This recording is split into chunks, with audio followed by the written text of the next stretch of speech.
Our second speaker of today's summit is Oliver Thunich.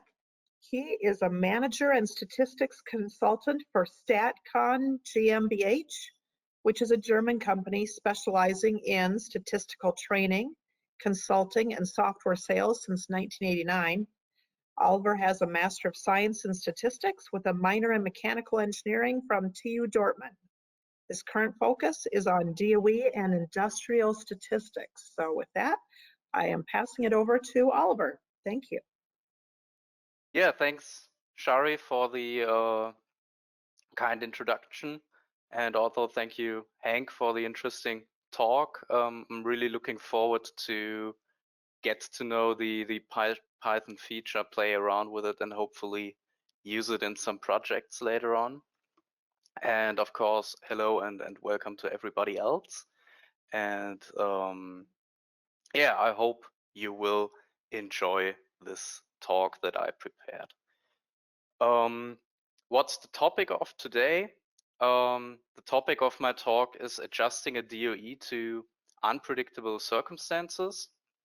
So the DOE approach is a very powerful tool, but in reality, oftentimes things don't go so smoothly as in tutorials or in theory. So what I want to show with this little talk is maybe an option of what's possible, what can you do when things don't go as planned. So that's the practical part of the talk.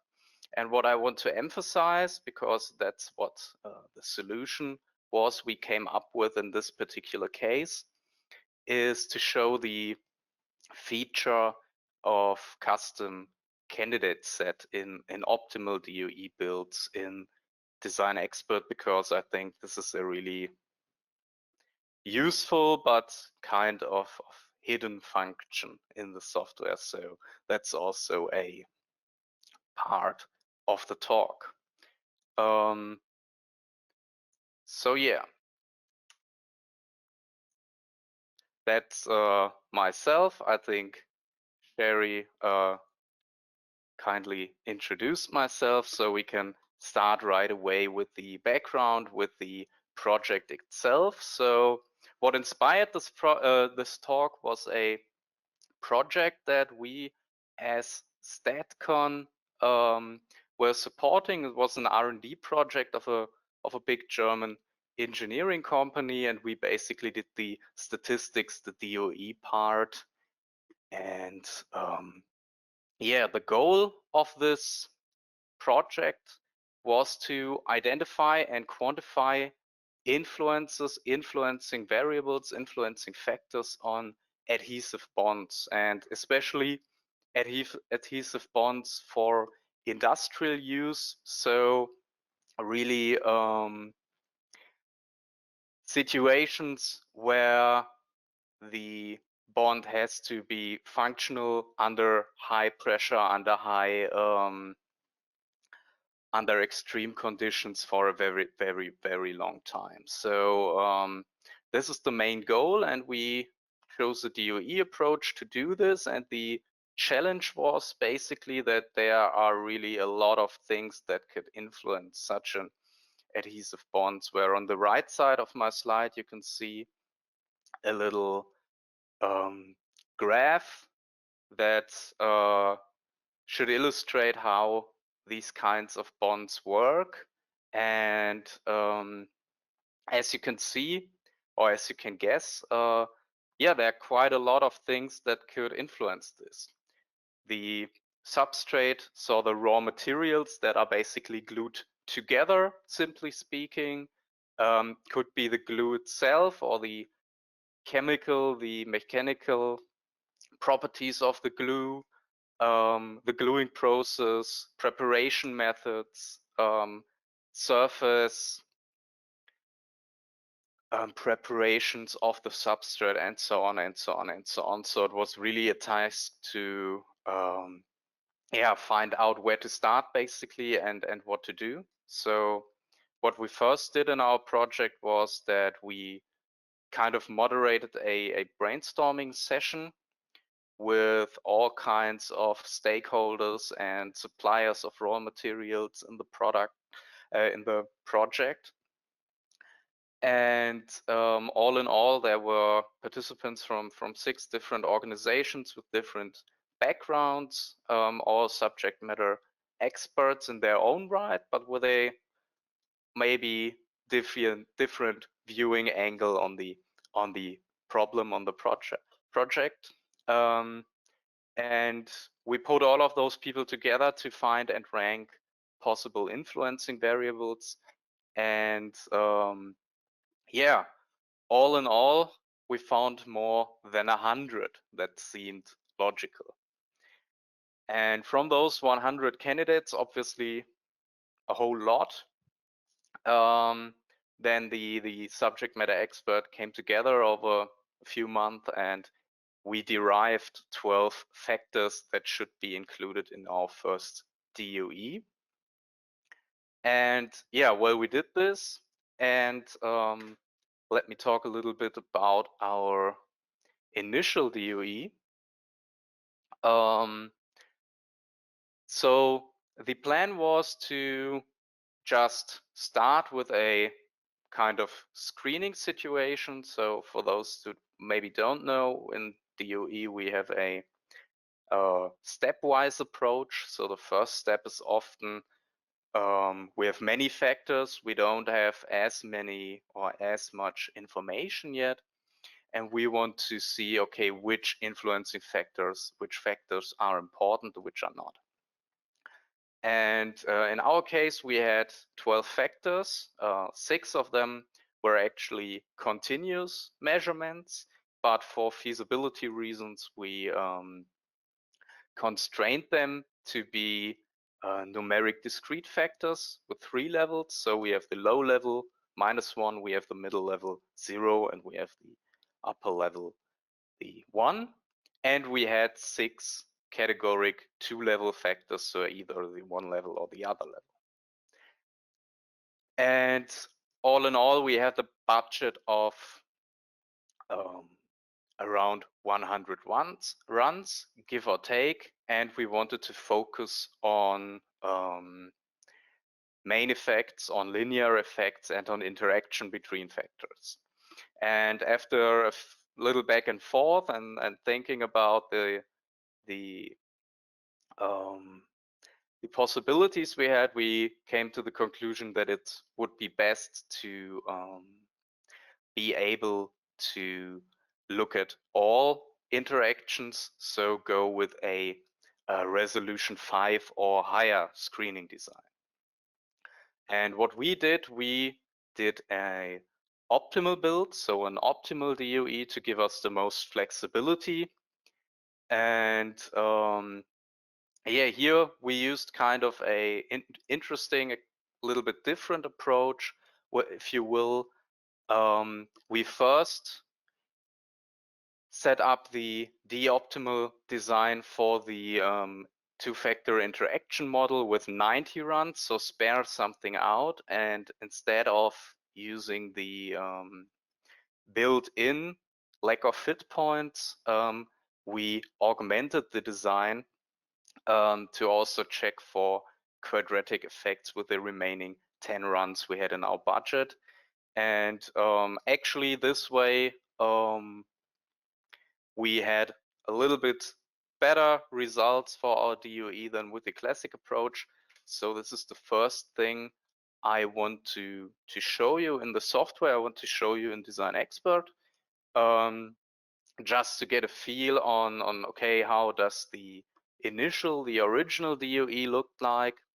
And once we get done with this, then I will get into, okay, what happened that we had to adjust the design to the, well, unforeseen problems. So let me quickly switch onto Design Expert. You could see here the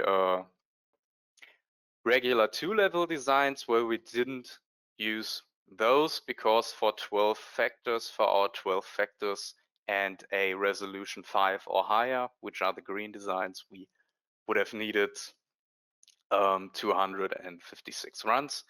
We're only allowed to do 100, so we choose an optimal build.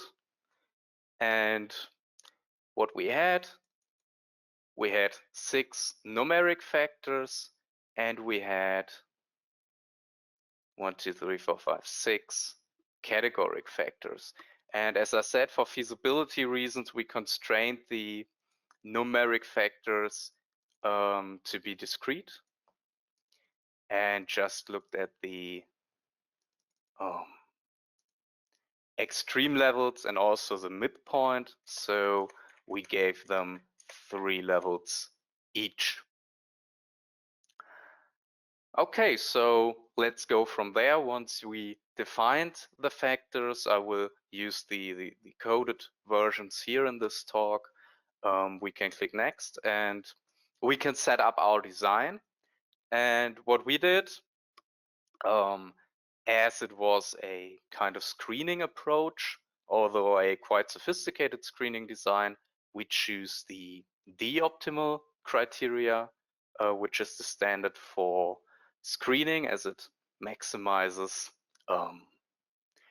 power, a little simplified.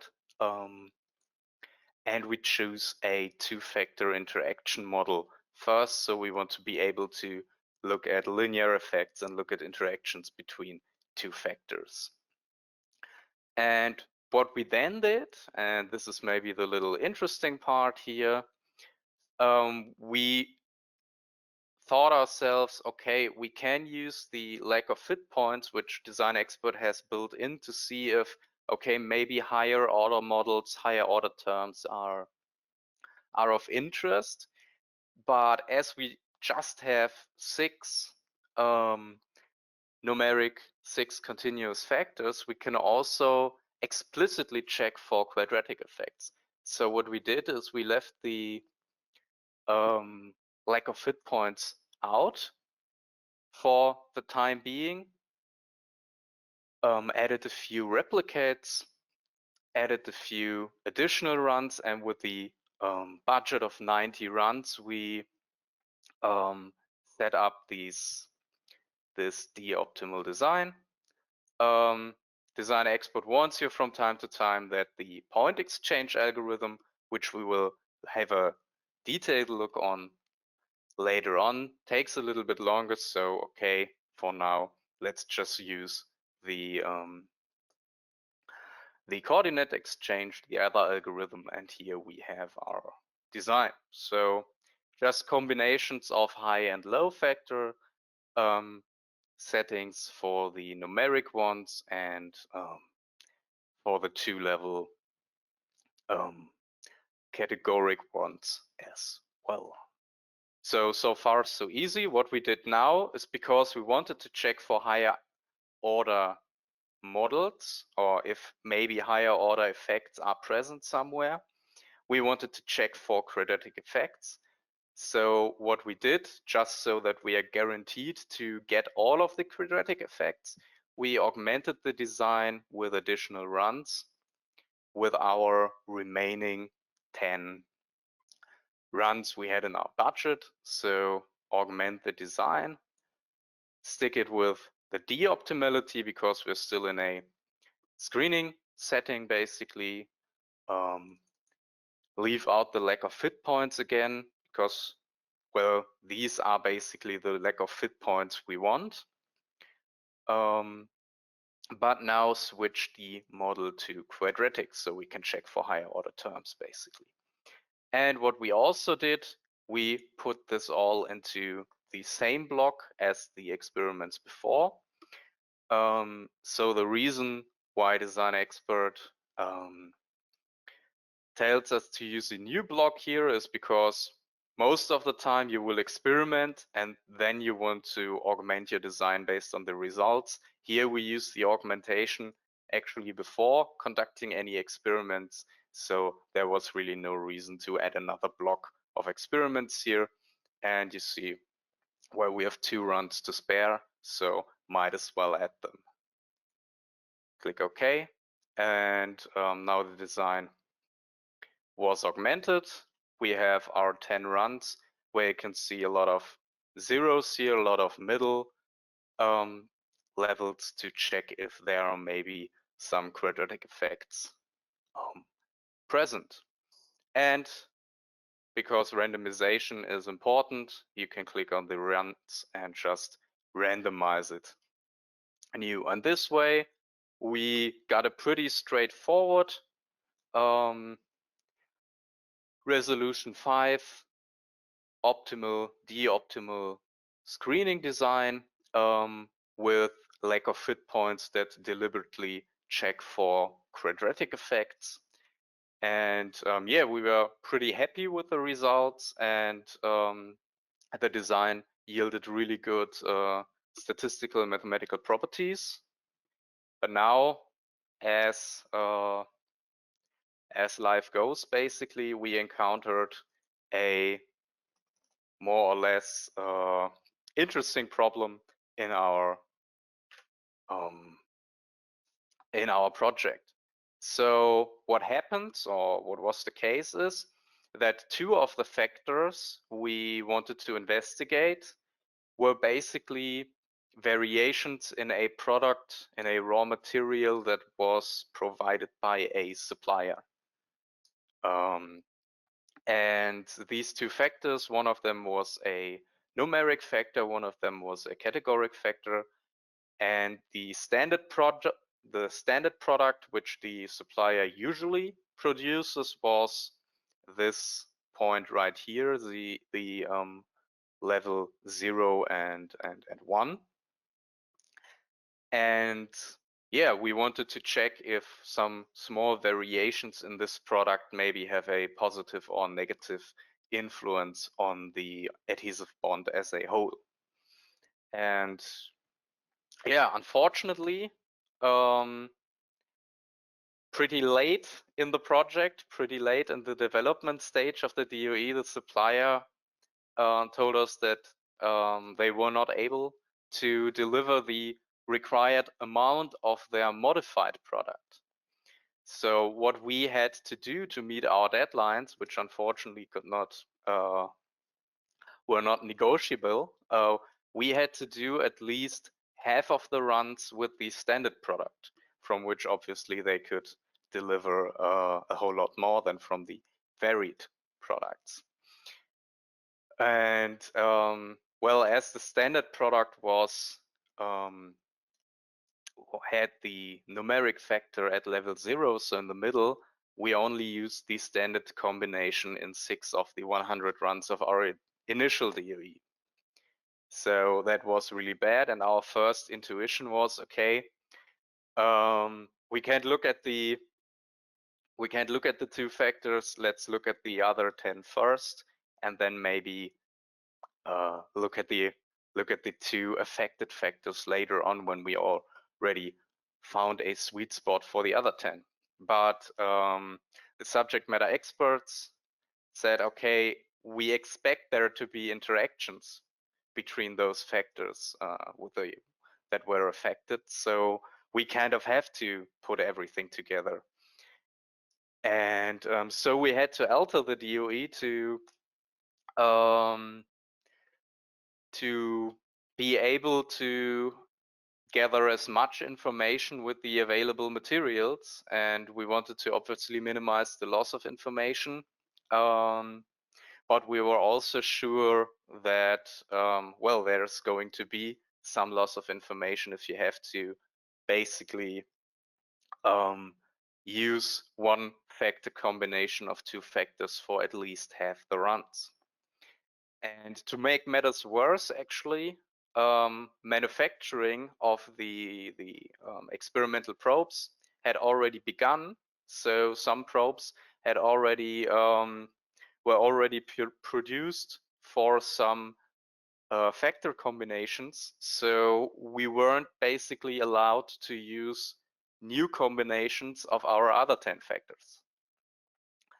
And yeah, we thought really hard about how to handle this problem, and we came up with a solution that all in all we are quite happy about, and which also really show the capabilities, the flexibility of the optimal DOE builds. So let's have a look at what we did and how that worked. So in Design Expert, we have two different algorithms to get to optimal DOE builds. The first one we saw a few minutes ago is the coordinate exchange algorithm, which basically moves design points freely in our design space and then tells us, okay, this is the optimal design build. And we also have the point exchange algorithm, which uses a candidate set and which only switches points around inside this candidate set of runs of design points. So what we did, or the basic idea, was to use the current DOE as a candidate set so that no new combinations of the unaffected factors are used, while still gathering as much information about them. And unfortunately, because we had to use so much of the standard product of the two factors which I mentioned, we had to leave the other two constant for a lot. So what we did was we used a two-step build basically. First, we built a DOE with 10 factors while leaving the other two constant on the standard product. And then we augmented the first design to gain then as much information as possible about the two affected factors, while still looking at the other 10 for interactions. So we started with a 10-factor build, and then we augmented this in a 12-factor build, while all using the current DOE as a custom candidate set. And this is, well, basically the main part of the talk today. And I want to show you how you can use custom candidate sets in Design Expert to get really, really flexible designs. And maybe before I start, a little disclaimer. Obviously, you don't want to keep factors constant for a long time in your DOE. So you want to systematically vary your factors.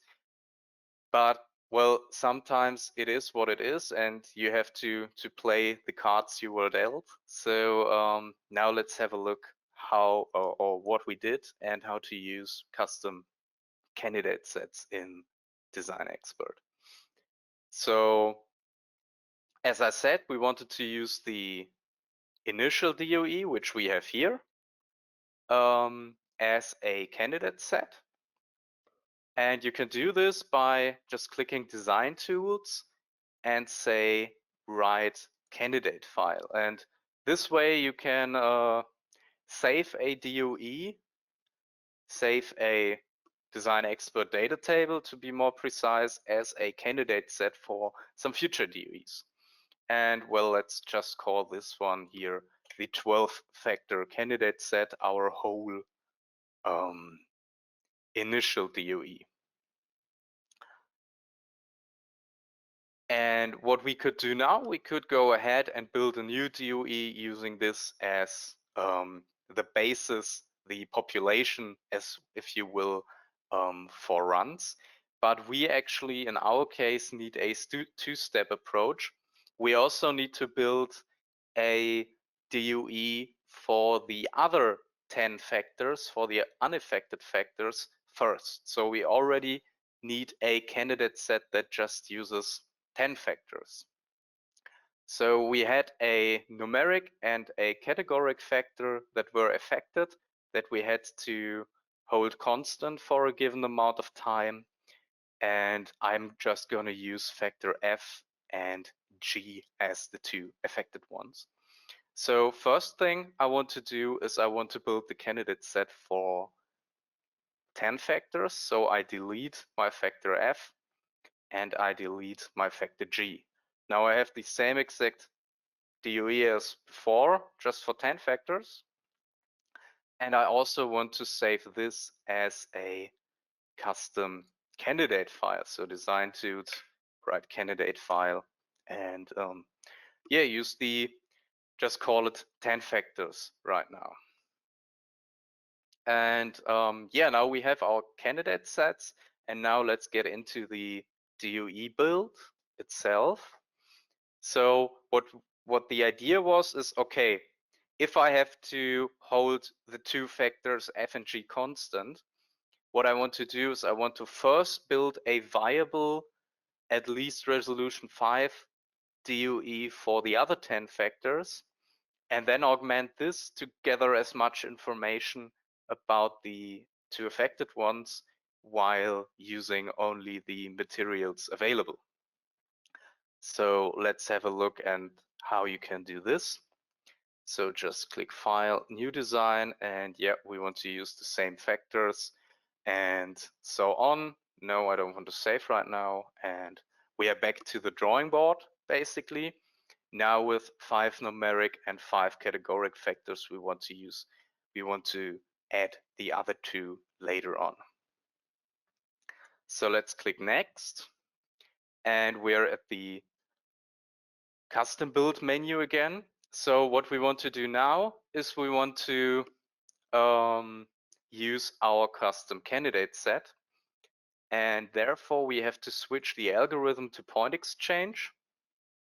And you see this thing here, edit candidate points. We can go and we can not only write a candidate set, we can also read a candidate set.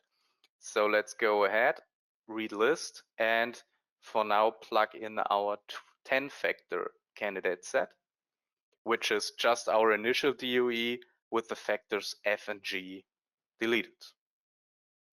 So click OK, and now the algorithm has 100 points to choose from. And what we want to do, again, as the quadratic points are basically our lack of fit points, we want to build an DOE with 66 runs, a viable DOE for those 10 factors while just using combinations out of the 100 of our initial DOE, because we don't want to throw away probes that had already begun manufacturing. So let's do this. Click Next, click Finish, and we have our first step. We have our 10 factor DOE, and just to be sure, we can quickly look at the evaluation, see if there are really no aliases or stuff like this in the design. And as you can see, yeah, no aliases found in the quadratic model. So even with our quote unquote lack of fits, the quadratic terms, we don't have any aliases. So we can also not only look at main effects at interactions, but also add quadratic effects of the 5 numeric factors. So now the interesting part begins. How do we get this design to incorporate also the 2 affected factors? And yeah, therefore we have to plug them in again. So let's go here and say insert factor after this column. This would be our factor f, our numeric factor, which we had to hold constant for the standard product at level 0. So just plug in a few zeros here, and from there on we can go with copy and paste. So just fill in the first constant factor. Of course, if you can help it, you don't want to do stuff like this, but yeah, in reality, oftentimes you have to compromise. And we do the same thing for our factor G, for our categoric factor. So let's just change it to nominal categoric. Okay.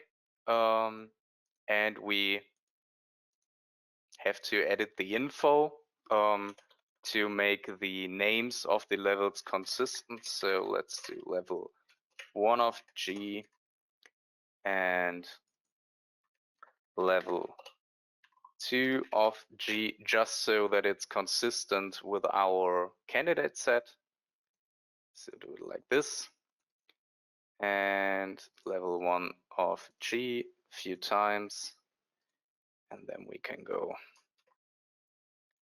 copy and paste and just plug it in right now.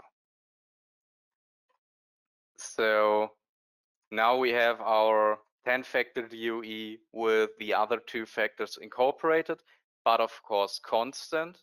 And now we want to use our remaining budget, the remaining 34 experiments, to gain as much information as possible about these 2.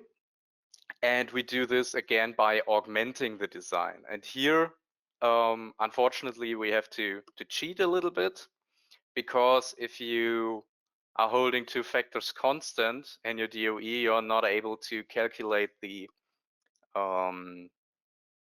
optimality criteria. So to be able to augment, we have to add 1 artificial run and vary the 2 factors F and G, so that we are able to augment the design, and we will delete this artificial run later on when we augmented the design. And yeah, let's have a look. We are going to augment. We are going to augment with additional runs. And what we have to do now, again, de-optimality, we have to choose the point exchange because we want to use the candidate set. We want to have the whole quadratic model. So we also want to make statements about the factors F and G. We also do this before conducting any experiments. So use the same block again. And yeah, just ditch the like of fit points and fill up the remaining runs for our budget, which are 34 left. And now the only thing that is missing is the candidate set. So again, we can read a list right here, and now we use the 12-factor candidate set, which is just our initial DOE. Here's a little warning that the high and low values don't match, and this is just because I just added a -1 and not also a +1 for the factor F. This has no impact on our final DOE. So let's click OK. We have 100 candidates again, and we want to choose 34 so that we get the most information, especially for factors F and G. Click OK. And let's have a look at the design. Has 101 runs, and you see now we are varying factors F and factors G, and we are hoping to get a good design out of it. And not to skip over it, our run number 67, this was an artificial one, so let's delete it so that we are left with our 100 runs. And in 66 of those, we had factors F and G constant. And then we use the remaining to just do what we can to get information about them. Of course, we can re-randomize so that we again have a randomized order on all runs. And if we see, take a brief look on the evaluation, then we can see that we are indeed able to at least estimate all of the quadratic factors, so no aliases for the quadratic model. But of course, our initial design is not as powerful, our design now is not as powerful as the initial design, and we have quite the problems of finding smaller effects for the factor G, and also interactions with factor F, because factor F was at level 0 for 66 of the 100 experiments. Nevertheless, we are pretty, well, I won't say happy, but we are pretty satisfied with the augmentation, with the adjustments we were able to make, and at least get the most out of it. And we also have a worst case backup plan. So if we are only able to use the standard product for whatever reason, we still are left with a viable quadratic DOE for the remaining 10 factors with factor F and G constant. So for the last couple of minutes, let me switch back to my presentation and sum the whole thing a little bit up. So we first set up a pretty simple, pretty regular 12-factor D-optimal DOE for a customer, but then the supply shortage came in, and that forced us to keep 2 factors constant for most of the experiments. And yeah, then we used custom candidate sets in Designer Expert, and we were able to adjust the design and hopefully get as close to minimizing the loss of information as possible. And yeah, apart from the obvious losses in power regarding the 2 affected factors, basically we still are left with a viable DOE, and we also have the worst case scenario covered, and can just fall back on just looking at the 10 unaffected factors. To go back to the project itself, the last experiments are performed at the moment, and yeah, we will see what we can find in the analysis in the coming month, I think. To put all of this in perspective, as I said right at the start of my second demonstration, this is not a talk to present the newest, most effective technique to get an excellent DOE. This talk is more inspired by, okay, what can I do? What kind of flexibility options do I have if I have a problem where I can't really navigate around, which I have to address? And even though the resulting DOE is more problematic than the initial one, we still think we can get good results, good and usable results out of it. And we also got a nice talk showing the flexibility of Designer Expert by using custom candidate sets, and also showing the flexibility of the DOE method itself and the optimal builds to show, okay, you don't have to ditch the whole project if you run into some problems in maybe a later project stage. You can still tweak your design here and there, and hopefully come across or come out with a design that does not lose too much information. And maybe to close, apart from this adjustment that I just presented, custom candidate sets can be used for other stuff as well, as for example nonlinear constraints. So if you want to cut off a nonlinear piece of your design space, then you can use those candidate sets as well. And Stat-Ease has a quite informative webinar on that on their homepage as well. So yeah, thanks for listening to my talk, and I'm happy to hopefully answer your questions. Great. Thank you so much, Oliver. I have a few questions, and you might want to keep your slides up too. Okay. The initially, one question is, will this presentation be available on demand? So I'll just answer that. Yes, all of our presentations are being recorded, and we will put them up on our webinars page, not our YouTube site, as soon as I can get the video editing done. Okay. Somebody would like you to comment on just advantages and limitations of optimal designs over other non-optimal designs. You have a few words on that? Can you repeat the question? Yeah. Maybe. So comparing like a de-optimal design to other regular type of designs, do you see some advantages or limitations of the optimal designs versus the others?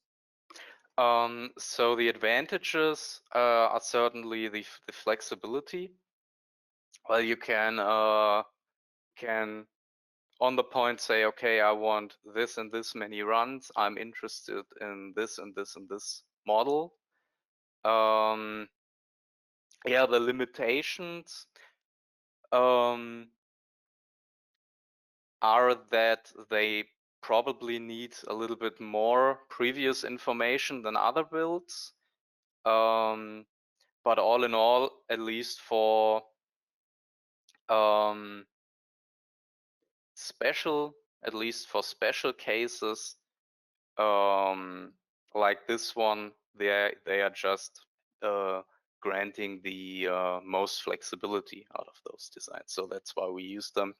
I tried to motivate it a little bit by showing the factorial design, which needed 56 runs, sorry.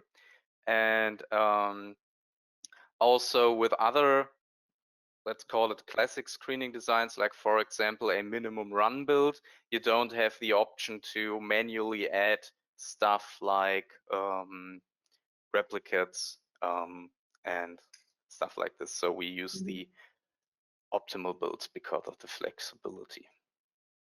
Awesome.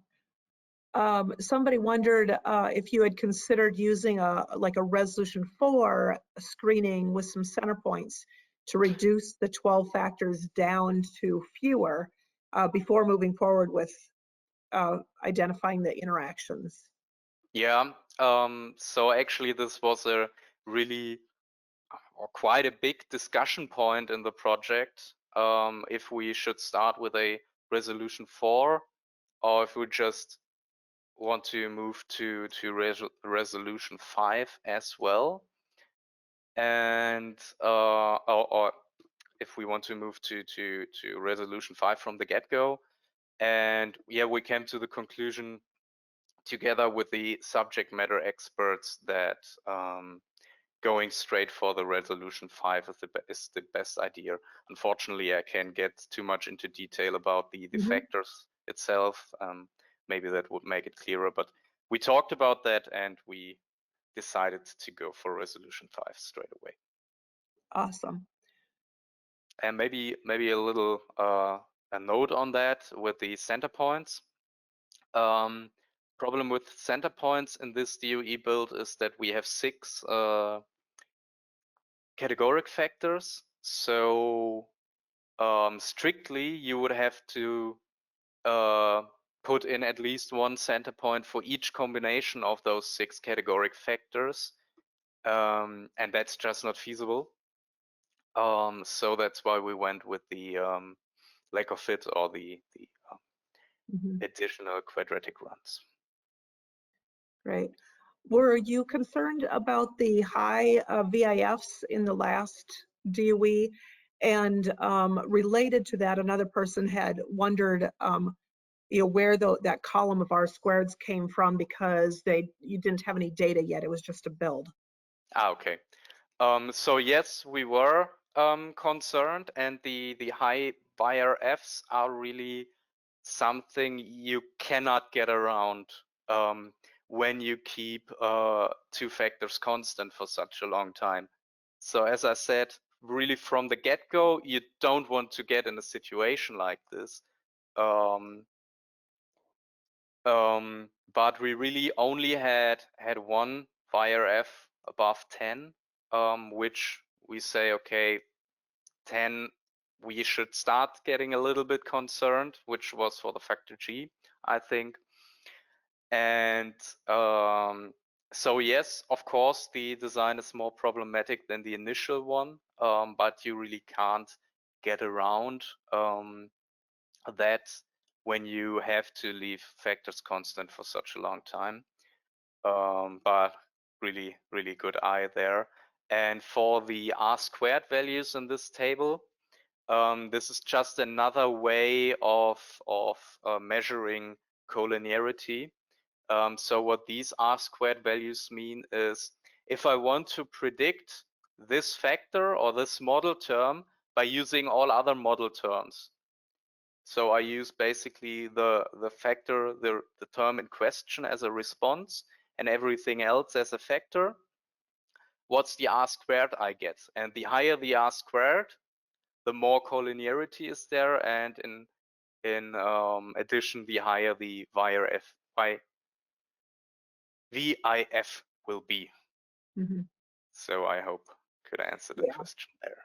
So all of the statistics under the design evaluation are evaluating design properties themselves, the relationships between the columns and stuff, and they are not the data regression statistics. That's just an aside. Right. And Arvid Harding is online, and he did mention, and this is very true, it might be good to point out that the factorial and fractional factorial designs are actually de-optimal designs too. They're just another type of de-optimal. So it's not an optimal choice algorithm, but they are just standard textbook optimal designs. Right. Correct. You just don't have the flexibility. Yeah.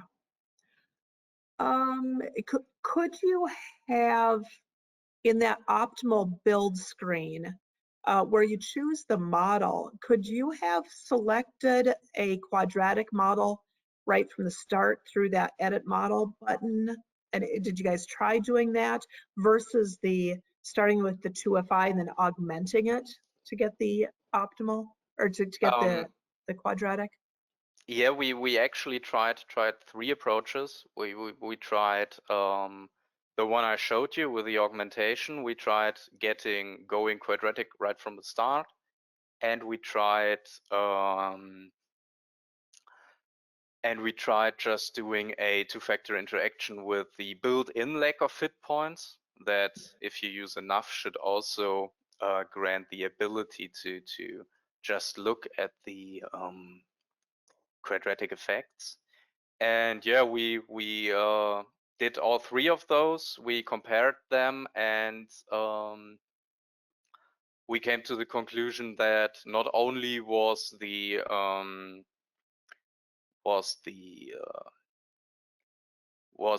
option I showed slightly better than the other ones, at least in our builds.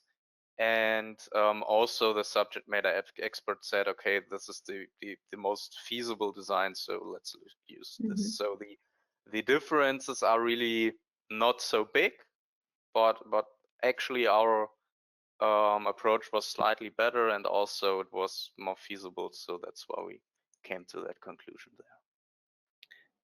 That's interesting, because I had the same question, but I haven't tried both ways, so that's very interesting. And we just wanted to make sure with our approach that, okay, we do not only use the lack of fit points, so that we're guaranteed to really get an quadratic model without any aliases. Yeah, I appreciate you showing the candidate point file, because I agree it's a very little known feature of Design Expert, and yet there are certainly cases like you showed where you kind of have a pre-existing set of combinations that you can choose from, and you want to just select from that set. So that was a great application. Yep. Okay. Somebody asked if you compared fraction of design space between original design and the augmented design. So yeah, I looked, or we looked at the fraction of design space as well, and of course it's not the best for the quadratic model, just because we only added a few points right there, but a few points to just look for curvature. But as we used a d-optimal design, we were more interested in first identifying important factors, identifying important interactions, and not so much in getting the best possible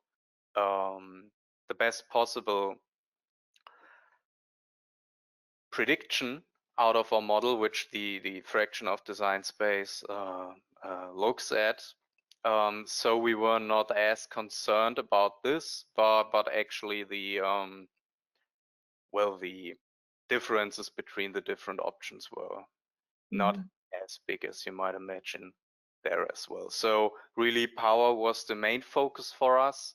And the quadratic runs are really, or the quadratic model terms are really just a different approach to the lack of fit points or the center points, which you usually have in screening, to show, okay, could there be some higher order effects, yes or no, and not so much to get the best prediction model out of this design. This will certainly come later in the project, when we maybe also focus on just a few really important factors. Great. Do you have any thoughts about selecting the 12 factors from the 100 proposed? Any methods you used to sort those out, or figure out which ones? Yeah, we actually, as I said, had a pretty diverse group of experts. So we split those up into two breakout sessions. Basically, we did it online, of course, because of the pandemic. And there we just brainstormed, okay, what could influence, and we used stuff like Ishikawa diagrams, fishbone diagrams, if you know them under this name, to just also categorize the influences into different aspects. And then the groups came together and discussed their results, and we wrote them all into a list. And then basically each of the experts got the list with just the brainstormed variables, and they were asked to just rank them with a grading system. And then they all sent that back to us, and we just looked at, okay, what do the experts think are really important influencing variables, and then we as the statisticians investigated that, did basically just a ranking, and then the subject matter experts again, okay, with us discussed, okay, which of those do actually make sense to put into a DOE as a factor, and which are maybe just not controllable or have other problems. And then this is how we came up with the 12 factors to really put into the DOE. Yeah, excellent process. We've used those same tools, the fishbone diagram and the rankings and stuff, and you kind of combine those all into, and then there's the practicality aspect too, right? Which things can practically be varied in a controlled experiment. some things it's just harder to control. So you got to put them aside for a while. That's right. Yeah.